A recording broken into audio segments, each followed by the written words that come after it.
میں اس تقریر کی بجائے ایک کتاب اٹھا لیتا ہوں، یہ ہاتھ میں آ گئی. دیکھیں حضرات، یہ تقویت الایمان ہے، یہ لکھنے والے انہی کے مولانا اسماعیل دہلوی. صفحہ 100 لکھا رسول اللہ مر کر مٹی میں مل گئے.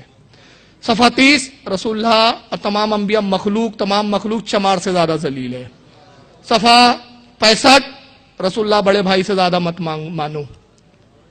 یہ کتاب میں پڑھ پڑھ کے سناتا ہوں اور کہتا ہوں یہ قرآن و حدیث کے خلاف ہے یہ عقیدے. تو دوسرے دن سب بولتے ہیں جھگڑے کی بات کر رہا تھا، فتنے کی بات کر رہا تھا، اختلاف کی بات کر رہا تھا.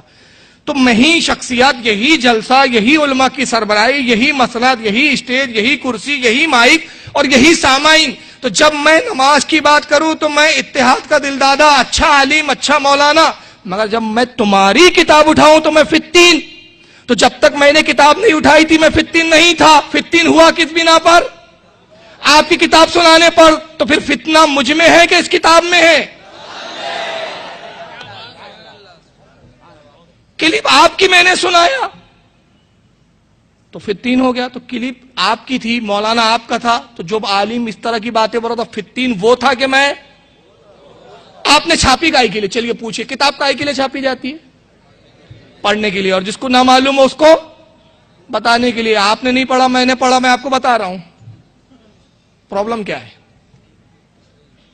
تو میں ان لوگوں سے گزارش کروں گا، عقل کے ناخن لو. نبی سے زیادہ محبت آپ کو اپنے ان پھٹیچر ملاؤں سے ہو گئی ہے. قسم خدا کی اگر نبی سے محبت ہوتی نا آپ کو، میں نے حدیث تلاوت کی تھی اپنے خطبے میں، لا یؤمن احدکم حتی اکون احب الیہ من والدہ وولدہ والناس اجمعین. تم میں اس وقت تک کوئی مومن نہیں ہو سکتا جب تک وہ اپنے ماں باپ اور اولاد سے زیادہ مجھ سے محبت نہ کرے. تو اگر آپ کو واقعی اس حدیث پر آپ کا عمل ہوتا تو آپ نبی کی محبت کی خاطر ان گستاخوں کو چھوڑ چکے ہوتے. مگر پرابلم یہ ہے ہمارا آپ سے جھگڑا صرف اس بات کا ہے، کوئی پراپرٹی کا جھگڑا نہیں، کوئی اختلاف آپ سے ہمارا نہیں. صرف اختلاف اس بات کا ہے کہ آپ ان مولویوں کا دامن تھامے ہوئے ہیں جنہوں نے اللہ رسول کی بارگاہ میں گستاخیاں کی. ان کو آپ رحمت اللہ علیہ اور جنتی بتا رہے ہیں جو رسول کی گستاخی کر کے جہنم کا اپنا ٹھکانہ بنا چکے. اب ایسے لوگوں کے ساتھ سلوک نبی نے کیا کیا ہے اور آپ کو کیا کرنا ہے. نبی نے تعلیم دی کہ مستحکم ہو جاؤ، ایک جگہ آ جاؤ. مسلم شریف، ورنہ میں متن سے بتاتا، وقت نہیں ہے، بس آخری کلمات ہے یہ میرے، جلد نمبر 3 اور مسلم شریف کی حدیث نمبر 6914. اللہ کے نبی فرماتے ہیں کہ منافق کی مثال اس بکری کی طرح ہے، کبھی اس ریوڑ میں جاتی ہے، کبھی بکریوں کے اس ریوڑ میں جاتی ہے، بکروں کے. اور جب حاملہ ہوتی ہے تو پتہ ہی نہیں چلتا کس جگہ سے یہ حمل لے کر آئی ہے.